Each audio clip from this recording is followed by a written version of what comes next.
Okay, you guys, welcome back to AMT 151 Basic Electricity.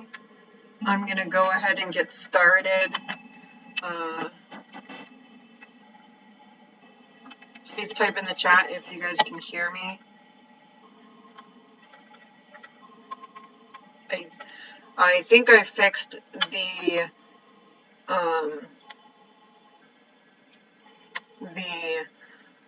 sound problem I was having with my video. I can't seem to play videos on YouTube on this format. It has this like weird sound. So any video that I want you guys to see or think is valuable to you, I will post in the on Canvas. So I see that some people say they can hear me, so that's good. So I'm going to go ahead and get started. Today we're going to talk about DC parallel circuits, parallel series circuits, also called combination circuits.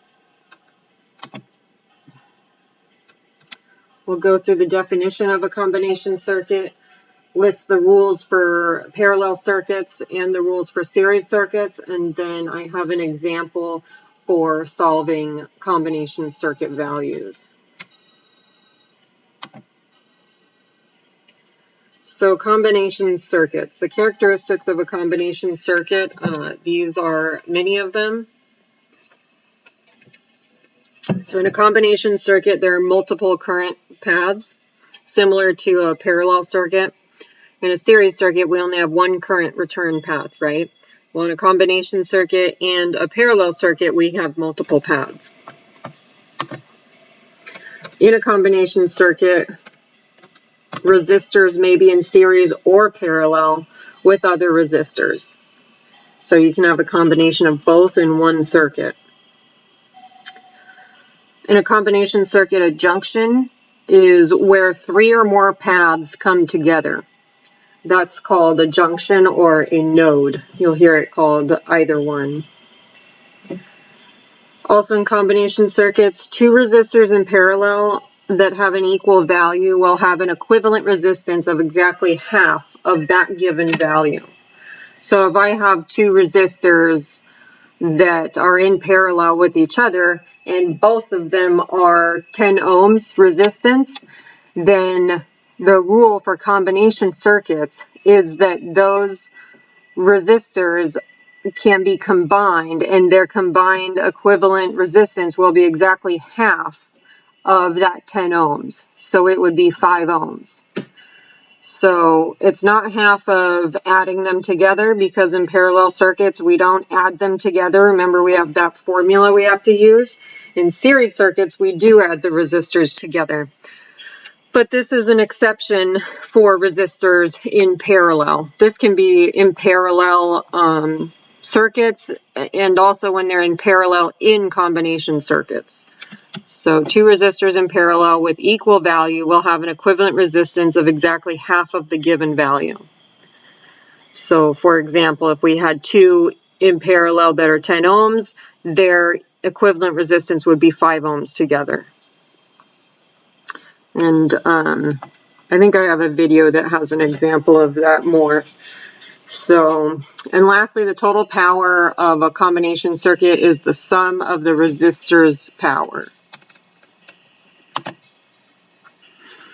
Series circuit rules. So we went over series circuits a few weeks ago. Those are the simplest form of a circuit.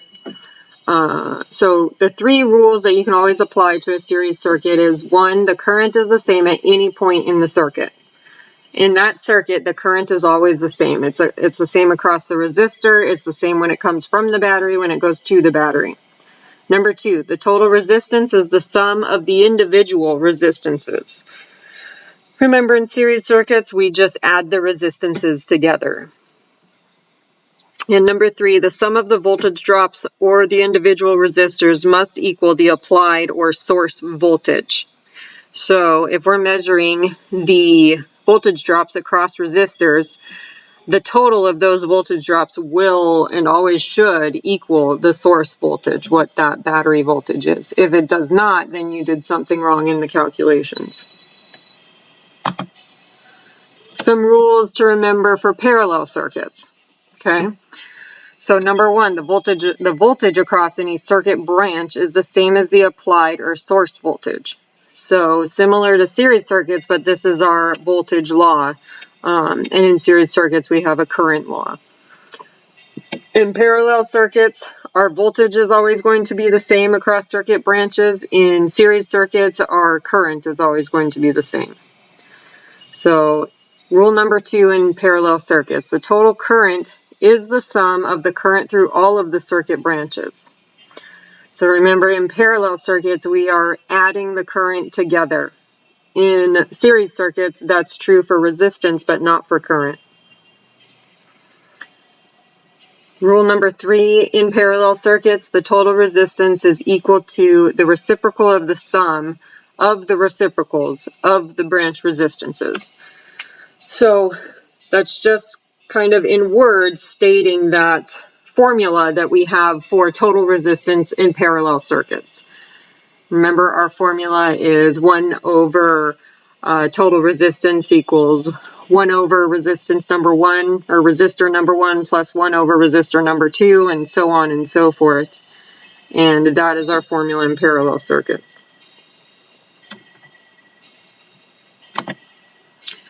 So combination circuits, some things to keep in mind.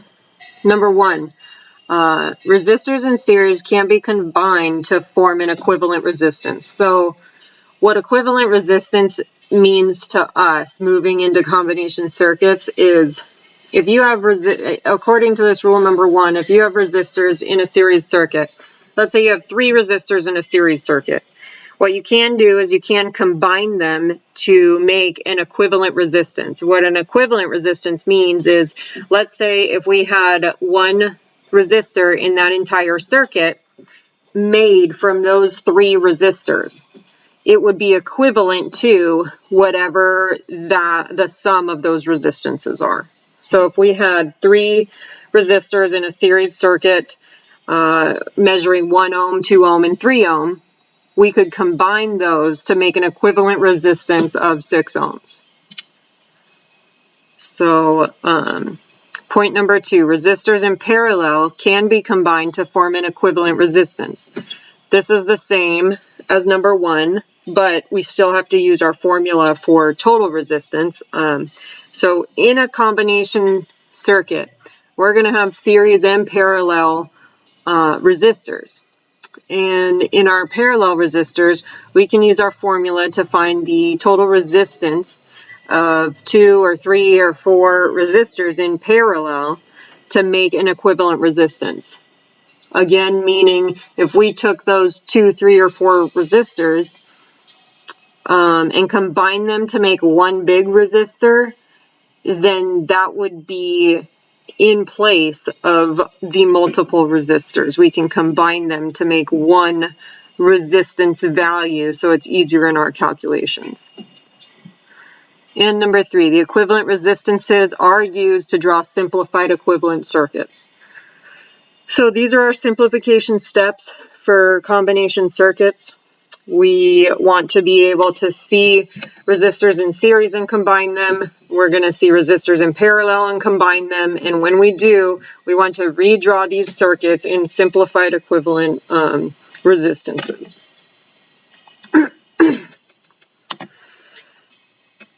So moving on to an example of this. Solving our combination circuits. As you can see, so we have a combination circuit here. We have 2 resistors here, resistor 1 and resistor 2 that are in series, and we have resistor 3 and resistor 4 in series, but 1 and 2 are in parallel with 3 and 4. So we have some information on the diagram. We do have our current, so our total current in this circuit is 1 amp. We have our values for our resistors. So we have R1 is 325 ohms. We do not know the voltage for the entire circuit. We don't know total voltage at all. We don't know the current for each resistor, but we do know our resistance values. So resistor 1, 325 ohms, resistor 2, 275 ohms, resistor 3, we have 150 ohms, and resistor 4, we have 250 ohms. These arrows are also telling you where our current is flowing. So we have junctions here where this black dot is, and also here where this black dot is. So we have our current flowing from, looks like this is actually showing electron flow because it's going from negative to positive. So we have our current flowing from the battery going here, and we have some of that current that breaks off to these two resistors to follow this current path. And then some of that current decreases and keeps following that path forward. That's what these arrows are for. Okay, so we have some current going down the first two resistors, some current going down resistors 3 and 4, and then the current flowing from resistors 3 and 4 is coming back around the circuit, meeting up with the current at resistors 1 and 2, and then all of it is returning to the battery. So these are our junction spots, or our nodes. That's what you will see them called. I think they're called both in your testing exams. So those are your junctions and nodes.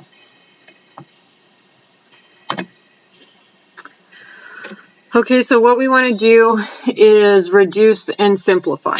What we're going to do from this diagram is, like I said, we're going to take, because these resistor 1 and 2 are in parallel with resistors 3 and 4, we're going to combine resistors 1 and 2 and resistors 3 and 4. So that instead of giving us 4 resistors in parallel, in these 2 columns of parallel, we're going to have 2 resistors in 2 columns of parallel.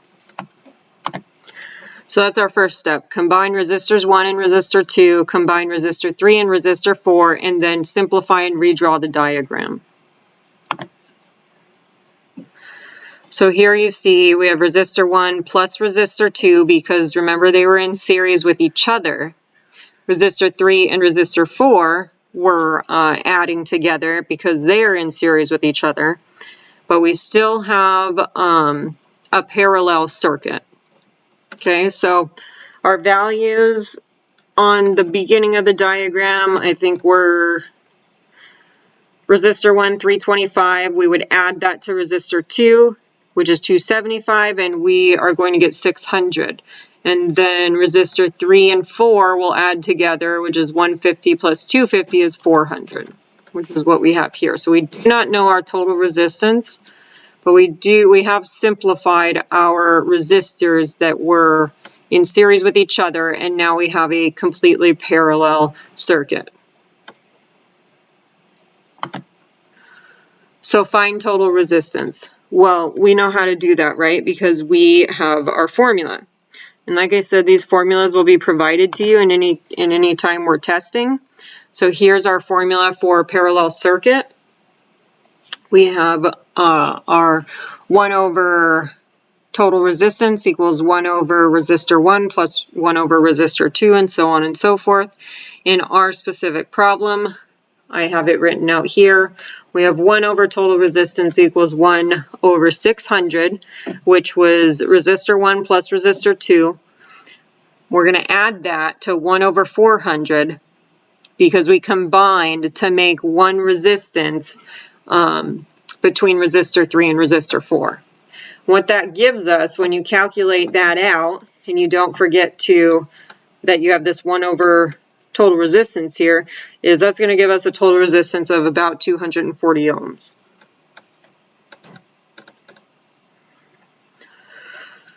So that's what it says here. We have our resistors that we combined over here, 1 and 2, 3 and 4. We have our total resistance now, 240 ohms. Now we want to solve for the applied voltage using Ohm's law.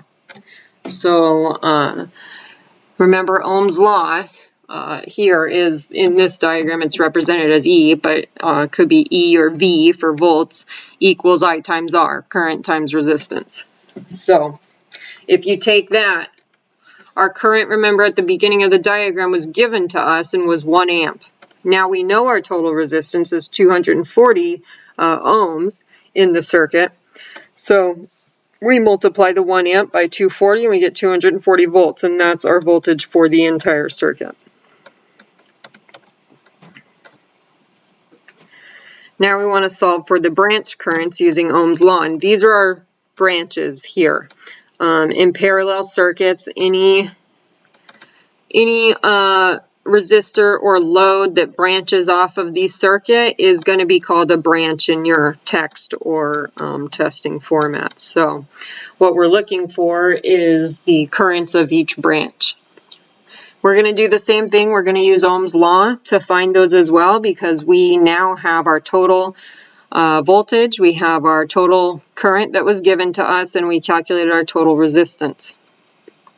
So because we have a parallel circuit, remember, our voltage does not change across any of the resistors.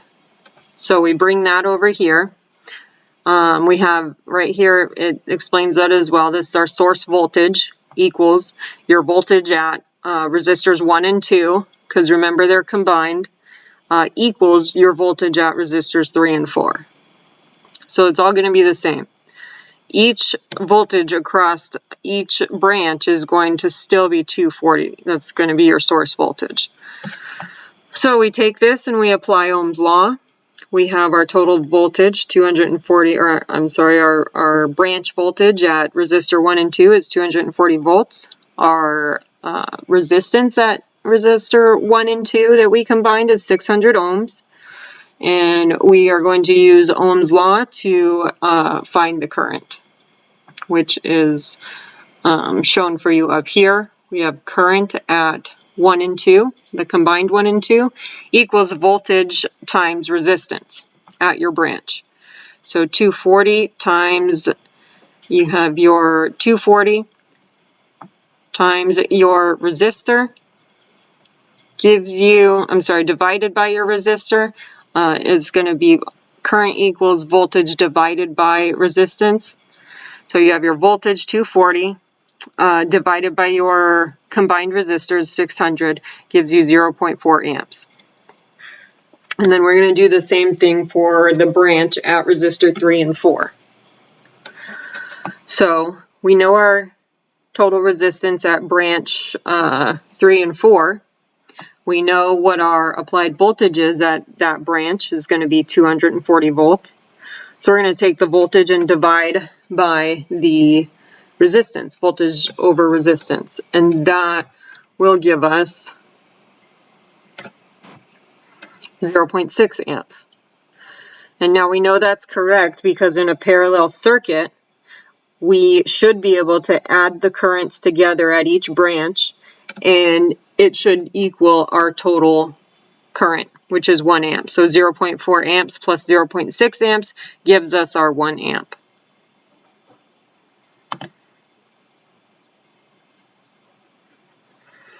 Okay, so now what we want to do is, that's not the end of our problem, because originally we had 2 resistors in each branch. So now we want to take all of those rules and apply them to expanding this circuit back out.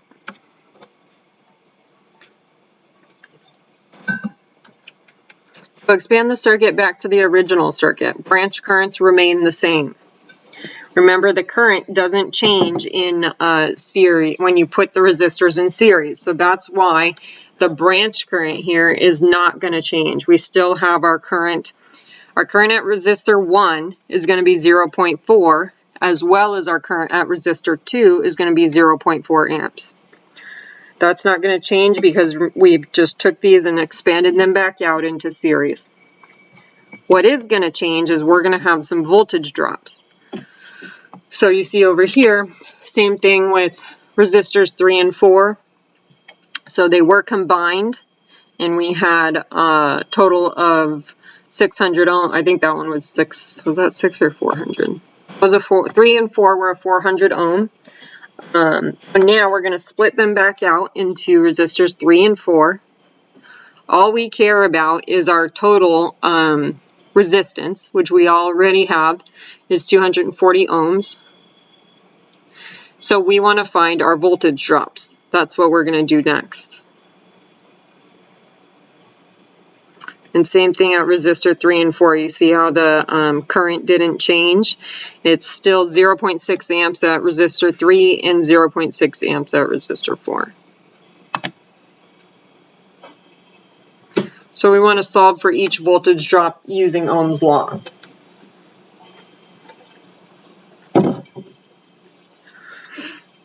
And how do we solve for voltage drop? We are going to use Ohm's law, which is voltage equals current times resistance. So in our diagram before, we're going to start with resistor 1.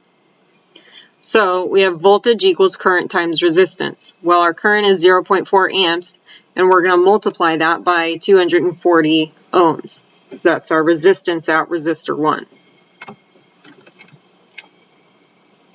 That's going to give us 130 volts.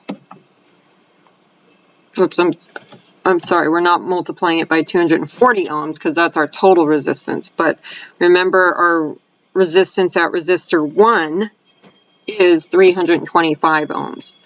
So 325 ohms, we are going to multiply by the current, 0.4 amps, and that's going to give us 130 volts, and that's our voltage drop at resistor 1. We're going to do the same thing for resistor 2, 3, and 4, all using Ohm's law. So now that we've expanded our circuit back out, we have our total resistance, our total voltage, and our total amperage. In order to find the voltage drops, just like we did at resistor 1, we're going to take our resistance of resistor 2, which is 275 ohms, and multiply that by our current at resistor 2, which is 0.4 amps. And that's going to give us 110 volts is our voltage drop at resistor 2.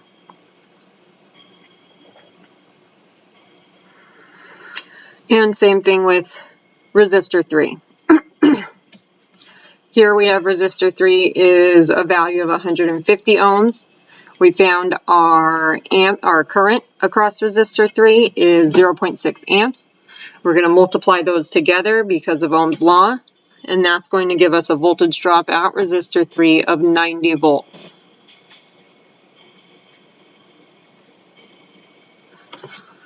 And last, resistor 4, we have 250 ohms. We found a current of 0.6 amps, and we're going to multiply those together to get our voltage drop at resistor 4, which is 150 volts. So here we have all of our information in our circuit. In our combination circuit, we have our total voltage, total current, total resistance. We found our voltage drops at each resistor.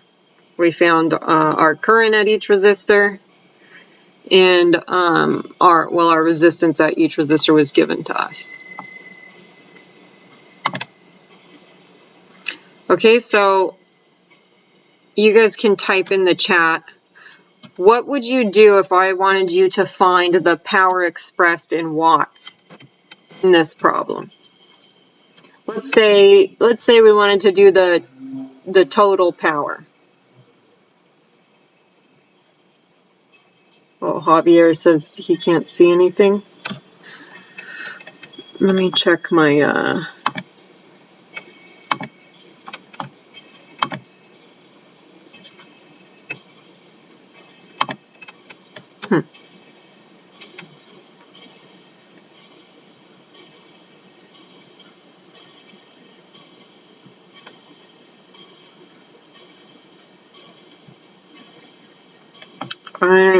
I'm not, Javier says that he can't see anything. Is there anybody else having trouble viewing the slides on YouTube?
I'm not sure, Javier. Let me grab my phone and see if I can see it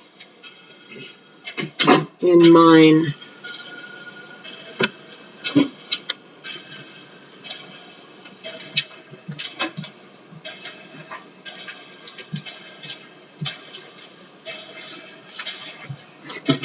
If you can't view it, you might need to see if you can go back and watch the recording.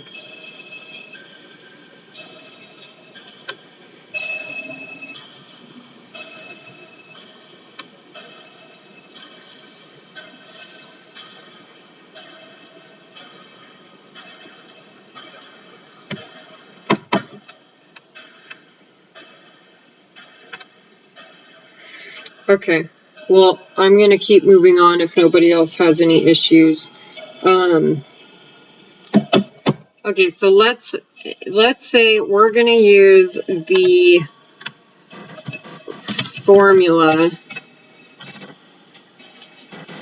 P equals power equals voltage times resistance.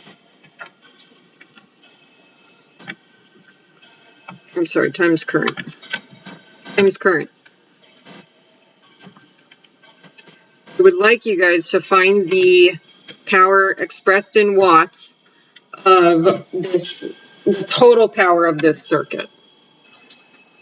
Go ahead and, if you can, type how you would do that.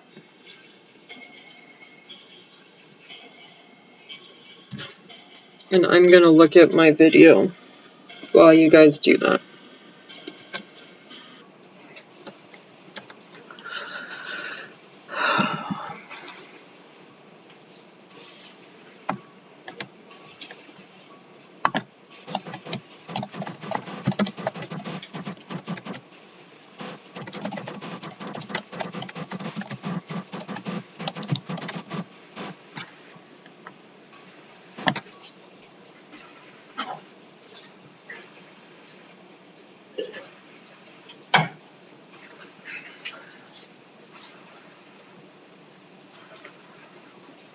Yeah, Javier, I don't know if you're still on here, but I can see it on when I log in, so it sounds like maybe it's something on your end.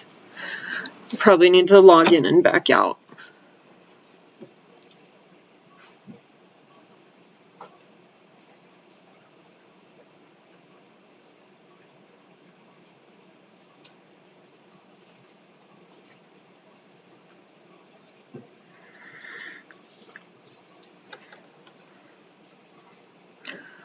Yeah, Jose says 240 watts, and that's correct. Yeah, so that one's pretty easy because we only have one, it's 1 amp. So it's simple multiplication.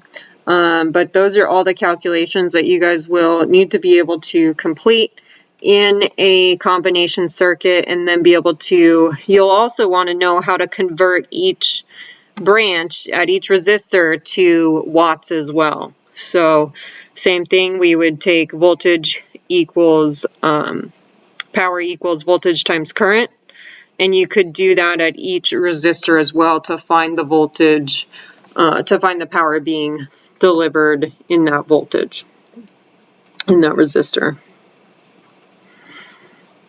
Okay. This is probably the pie chart that I will give you guys when you guys are testing. Speaking of testing, we're not going to have a test until our midterm, which will be in a couple of weeks. This is the beginning of week 6. So 6, 7, it will probably be like the week of October 5th will be our midterm. And I'll remind you guys more of that. I just want to put that out there so everybody's thinking of that.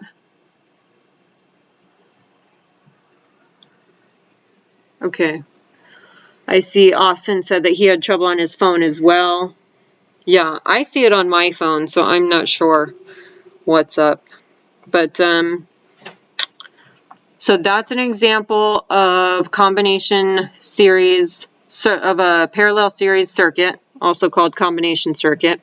I'm also going to attach a couple of videos that have some more examples in them in Canvas. I mean, they're not really required, but they could only help you. Your quiz is going to have, you're going to need to do some calculations. So if you need further examples of this, make sure to watch those videos because there's a lot of example in the videos that I'm going to attach. So to sum up for today, going over again the rules of series circuits, remember the current is the same at any point in the circuit. Parallel circuits, the voltage is the same across branch circuits. Again, rules of series circuits, the total resistance is the sum of the individual resistances, and the applied voltage is equal to the sum of the voltage drops across the individual components. That's for series circuits.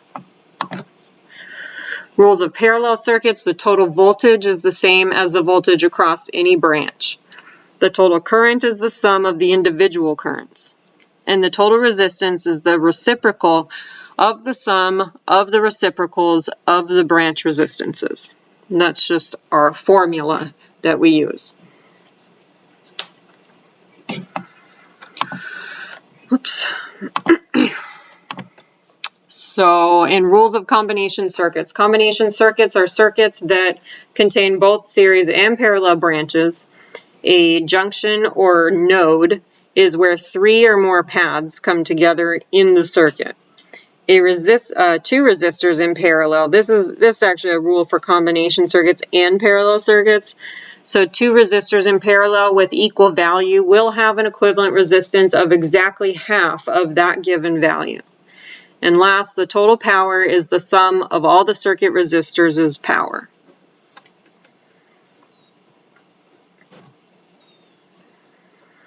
Remember, when solving for combination circuits, you want to simplify, reduce, and redraw equivalent value circuits. That's it for my slides today. That's it for lecture. But there are a couple of videos that have a little bit more complex problems. This was a very introductory type problem to combination circuits. So if you are not feeling real comfortable, they get more complex. So definitely watch those videos because your quiz will not be as simple as the one that was in these slides. Okay, are there any questions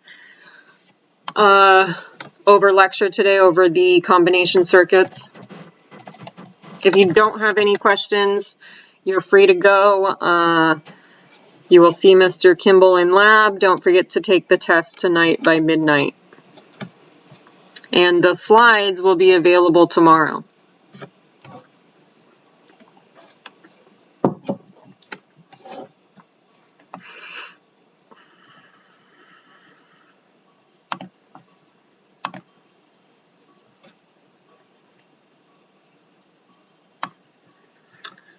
Is there going to be a review for the midterm? Yes, there will. I'll do a review for the midterm. We can do that. So I'll keep you guys obviously updated of when that will be. I guess it'll be like next week, next Thursday.